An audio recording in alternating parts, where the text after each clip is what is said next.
18 साल के बाद विराट कोहली की टीम जीत गई। इस साल कप नाम देखा नारा वो हर साल लगाते थे, लेकिन टीम फाइनल में आते आते हार जाती थी। लोग उनका मजाक भी उड़ाते थे, लेकिन आरसीबी फैंस ना खुश होकर कुछ नहीं, अगले साल फिर से खेलेंगे और जीतेंगे कहते थे।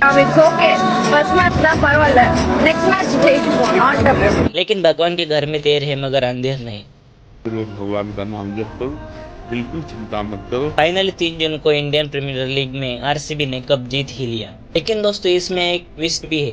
IPL season number 18, Virat Jersey number 18, इस फाइनल की डेट को मिलाकर भी 18 और इस मैच में विराट का स्कोर ऐड करके 18 ही होता है। और इसलिए विराट के लिए 18 नंबर कोई साधारण नंबर नहीं है। और जब स्टेडियम में आरसीबी मैच जीतती है तब वहां की भीड़ 2 से 3 लाख हो जाती है। तो दोस्तों आरसीबी फैंस का सालों का सपना पूरा हो गया है। अब आरसीबी फैंस भी कह रहे हैं